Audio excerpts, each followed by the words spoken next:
வணக்கம் and welcome to மங்கையர் சுபை. நம்ம சேனலில் இன்னைக்கு டீ டைம் ஸ்நாக்ஸ் ரெசிபி ஒன்று தான் பார்க்க போகிறோம்.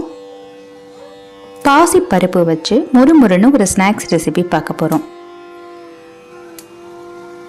இந்த சூப்பரான ரெசிபி எப்படி செய்யலான்னு பார்க்குறதுக்கு முன்னாடி நம்ம சேனலை பற்றி முதல் தடவை பார்க்குறீங்களா, மறக்காமல் சப்ஸ்கிரைப் பண்ணிவிட்டு பெல் ஐக்கனையும் கிளிக் பண்ணிக்கோங்க. இப்போ வாங்க எப்படி செய்யலான்னு பார்க்கலாம்.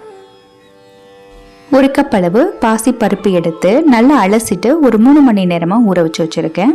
இப்போ இதில் இருக்கிற தண்ணியெல்லாம் நல்லா வடிகட்டி எடுத்துட்டு பருப்பை மட்டும் ஒரு மிக்சர் ஜாரில் சேர்த்துக்கணும். கொஞ்சமாக பெருங்காயத்தூள், அப்படி இல்லைன்னா கட்டி பெருங்காயம் ஒரு சின்ன பீஸாக பார்த்து சேர்த்துக்கோங்க. அதையும் சேர்த்து அரைச்சிக்கோங்க. தண்ணி ஊற்ற தேவை கிடையாது. பருப்பு ஊறி இருக்கிற அந்த தண்ணியே போதுமானதாக இருக்கும். அரைச்சிட்டு வந்தாச்சு. இதை ஒரு பவுலில் மாற்றிக்கலாம்.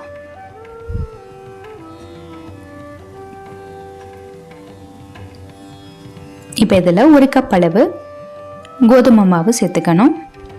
ஒரு கப் அளவு அரிசி மாவு. நீங்கள் கோதுமை மாவுக்கு பதிலாகவோ அல்லது அரிசி மாவுக்கு பதிலாகவோ மைதா மாவு கூட சேர்த்துக்கலாம். இப்போ இதில் கொஞ்சமாக மஞ்சள் தூள் சேர்த்துக்கணும். மிளகாய்த்தூள் 1 டீஸ்பூன் அளவு சேர்த்துருக்கேன். உங்கள் காரத்தை பொறுத்து அதிகமாகவோ அல்லது கம்மியாகவோ சேர்த்துக்கோங்க. இப்போ இதில் 1/4 டீஸ்பூன் அளவு ஓமம் சேர்த்துக்கணும். 1/4 டீஸ்பூன் அளவு சீரகம் சேர்த்துக்கணும். இது கூட 1 டேபிள் ஸ்பூன் அளவு எண்ணெய் சேர்த்துக்கணும். தேவையான அளவு உப்பு சேர்த்துக்கணும். இப்போ இது எல்லாத்தையும் சேர்த்து நல்லா சப்பாத்தி மாவு பதத்துக்கு நல்லா சாஃப்டாக பிசைஞ்சு எடுத்துக்கணும். இதில் தண்ணி சேர்க்க தேவை கிடையாது. அந்த பாசி பருப்பில் இருக்கிற தண்ணியே போதுமானதாக இருக்கும். சப்போஸ் உங்களுக்கு தண்ணி சேர்க்குற மாதிரி ரொம்ப கெட்டியாக இருந்துச்சுன்னா கையை தண்ணியில் நனைச்சிக்கிட்டு அப்புறமா பிசைஞ்சுக்கோங்க. நான் எக்ஸ்ட்ரா தண்ணி மாவு எதுவுமே சேர்க்கலை. நான் சொன்ன அளவுகளில் செஞ்சிங்கன்னா உங்களுக்கும் இதே மாதிரி கிடைக்கும். இப்போ இதில் மேலே கொஞ்சமாக எண்ணெய் தடவிக்கிட்டு ஒரு 10 நிமிஷம் இதை நம்ம ஊற வைக்கணும்.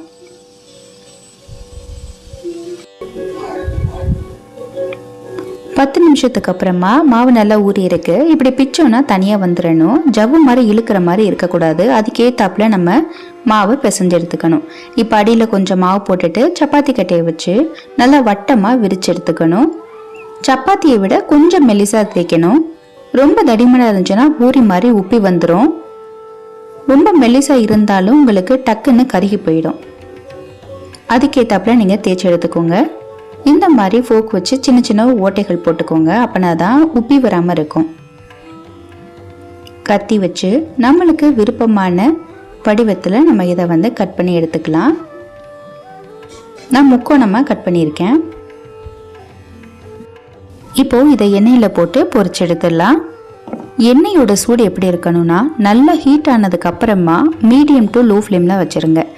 ரொம்ப ஹை ஃப்ளேம்லேயே இருந்துச்சுன்னா டக்குன்னு கருகி போயிடும். உங்களுக்கு கிறிஸ்பியாக கிடைக்காது.